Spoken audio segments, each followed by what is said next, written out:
As much as I want to reminisce on the best movies the year had to offer, who would I be as an attention-seeking content creator if I didn't talk about some of the worst? Out of the 100+ new movies I saw this year, there were certainly a handful of misguided franchises, overblown budgets, and moving pictures so heinous it makes you want to down the entire bottle of Tylenol. So before we celebrate the best this year had to offer, let's discuss the 10 worst films of 2024. This year, I decided to change up how I approached bad movies. Sure, I could log on to Tubi and find some terrible horror movie made for $35 and call it a day, but that would be too easy. So I made it a point to mostly focus on big studios and distributors for this list. They've got millions of dollars, so they can withstand a few hurtful words. Also, I didn't get around to seeing every terrible film, obviously, so if you're wondering where Borderlands or Kraven the Hunter is, I didn't see them. Just know they'd still probably be on this list if I did. And as always, if you disagree with me putting a film on the list,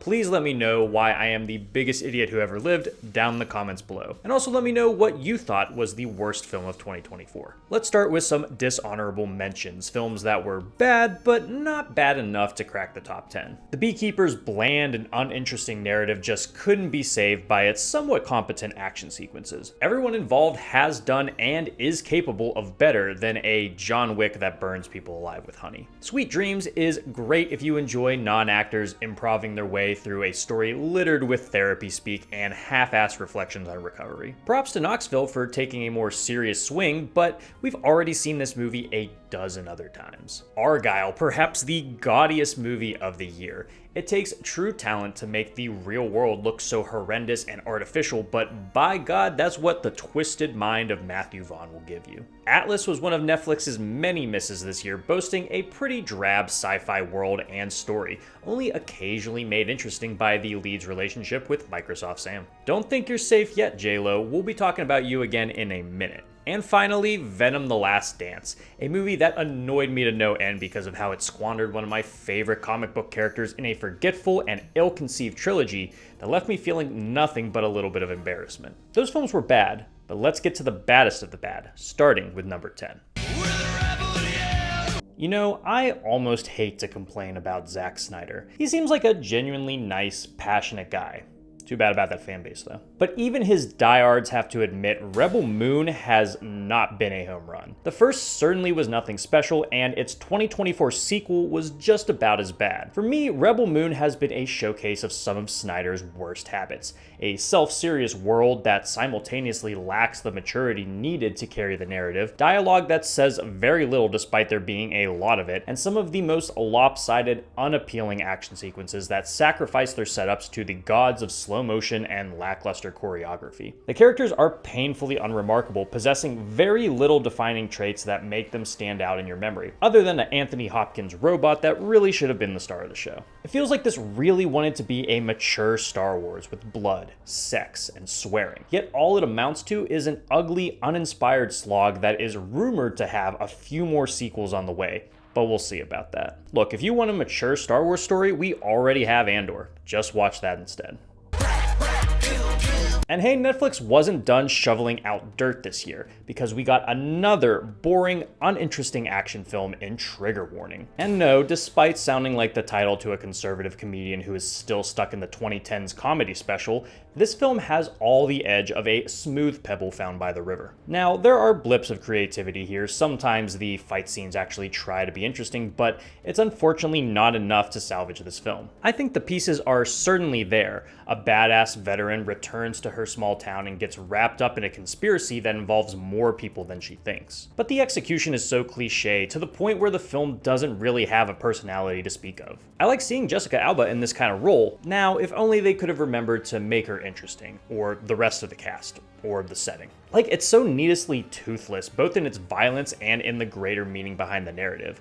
Netflix has the money and the platform to do whatever they want, and this is the best they can muster. It's not super egregious, but it does represent the greater problem of the Netflix machine. Slap a big name on a half-baked script, and you've got yourself millions of alleged views that we can't verify. Just skip it. There's so many better action films out there. we're gonna have to fire J-Lo. I hesitated putting this next film on here because at a little over 60 minutes, it might be better considered an overly long music video. But when I thought back to the nonsense that was in this thing, I realized I really needed to talk about it. I'm talking about Jennifer Lopez's This Is Me, ... now. It's titled like a Neil Breen film, and boy howdy does it contain about the same level of cluelessness. A collection of music videos strung together by a loose narrative tells the story of J-Lo's journey to once again believe in love, but not until she learns to love herself. If you want to see some grade A celebrity delusion, then look no further.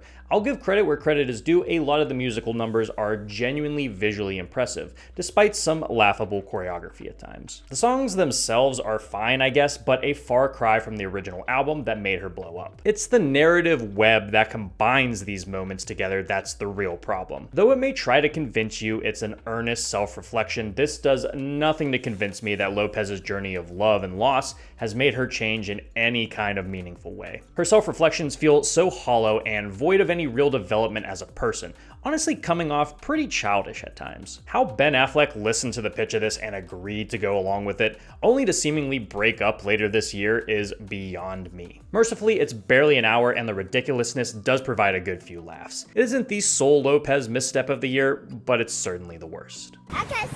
And now it looks like it's time to dust off the reserved seating for a frequent flyer on these lists, Blumhouse. My dislike for the horror juggernaut has been made pretty apparent, and this year they delivered on one of their most laughably bad outings to date. I don't even know if I can say that Night Swim is a fumble of a promising concept because a haunted pool sounds like the idea found at the bottom of Stephen King's trash can. Maybe you could play into the ridiculousness of the concept, but nah, the movie plays it straight and narrow, creating a true headache of a final product. The actors are fed embarrassing lines and story beats that severely underutilizes their talents. Carrie Condon, you went from the Banshees of Inisherin to this? The story itself can't find ways to scare you outside of the obvious jump scares that can be found literally everywhere else. It briefly dips its toes into so bad it's good territory, but it's only good for a few laughs, while the majority of the film can't even be enjoyed ironically. This slice of summertime horror's only saving grace was that it's relatively short and was made for next to nothing,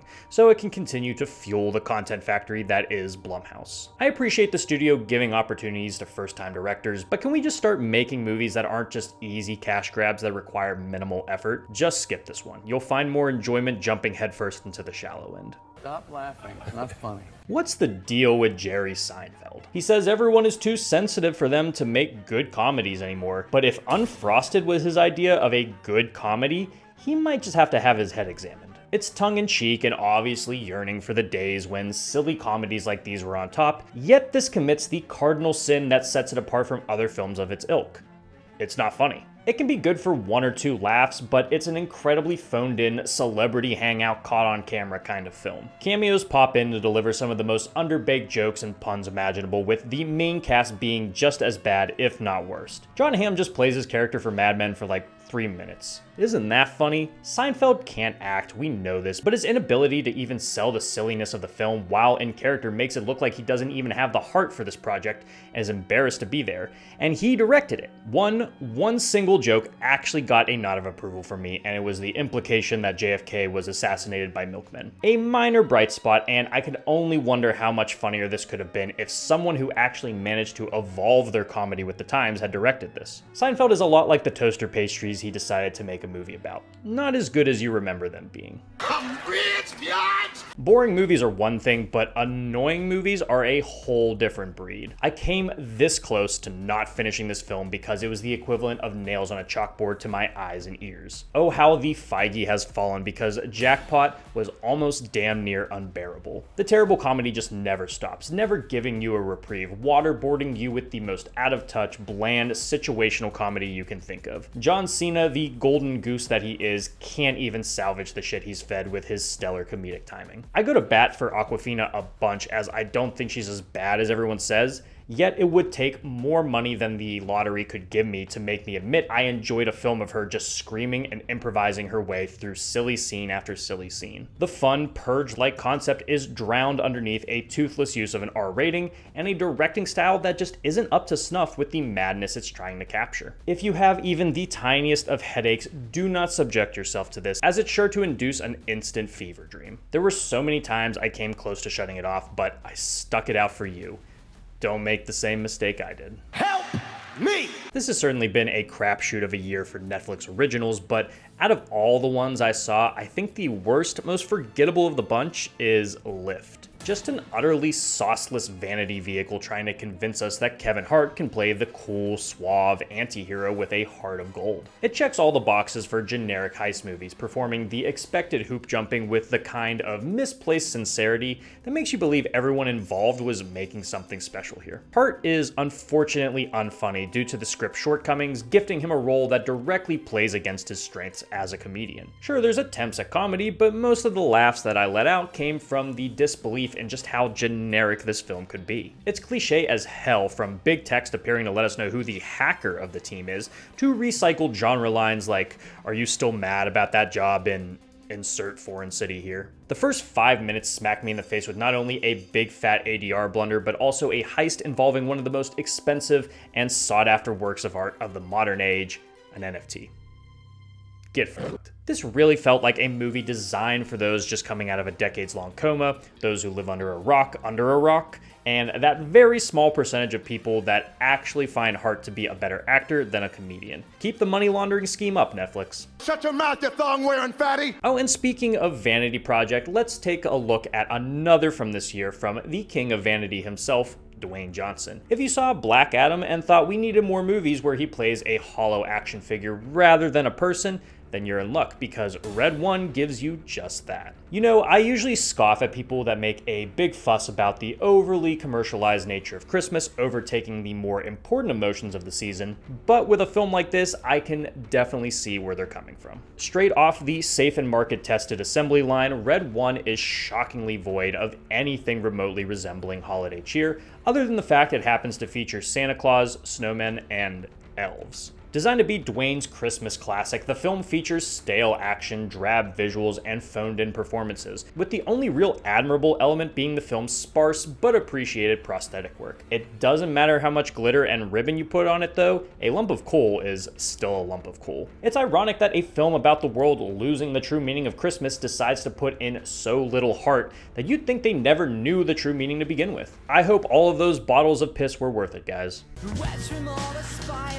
I bet you might have been expecting this one to take the top spot, and truth be told, it more than deserves it. Madam Web is the kind of bad I haven't seen from a big superhero studio in a very long time. I've never been so confounded and gobsmacked by something that cost so much money, yet ended up delivering on a final product so messy, so incoherent, and so void of quality checking. The plot is incredibly contrived, being strung together by dumb plot points and foreshadowings that never receive any payoff. Meanwhile, the characters and performances are genuinely bad, from a misguided and misdirected Cassie Webb to the embarrassingly dubbed over villain Ezekiel. The dialogue is one big awkward attempt at trying to convince me this wasn't written by an alien, including poor attempts at comedy, unashamed exposition dumps, and ungenuine moments of camaraderie. In order for this film to make sense, you have to forgive a lot of inconsistencies and conveniences that magically shift to the will of the plot, which has to be one of the biggest nothing narratives a superhero film has seen in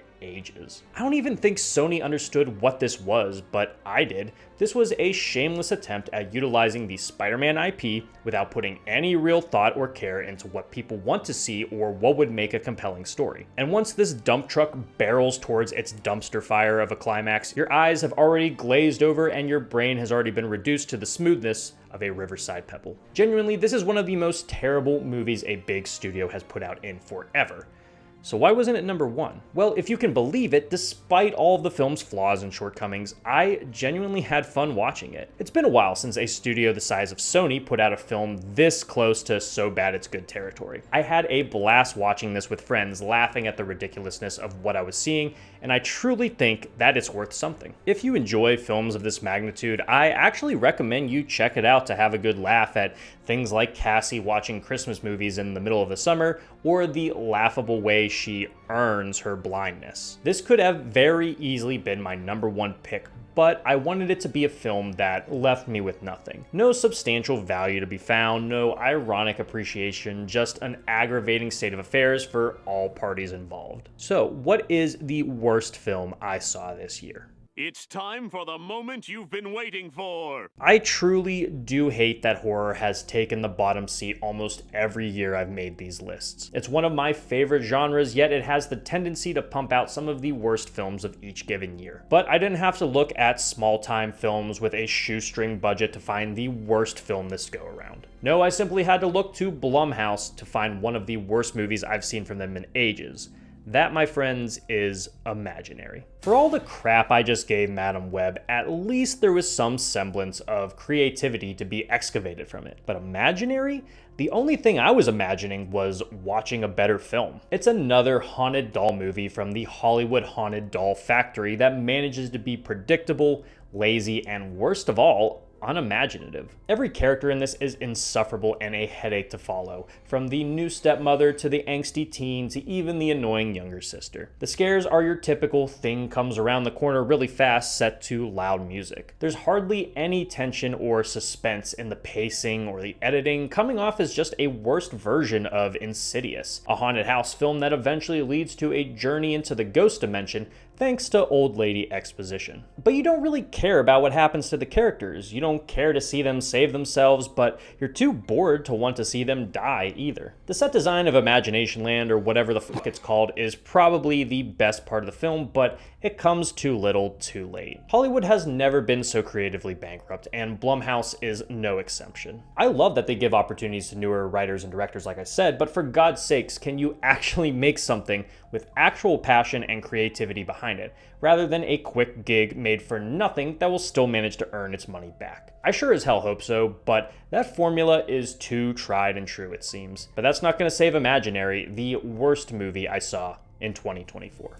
And that's my list. Be sure to let me know what your least favorite films of the year were down in the comments.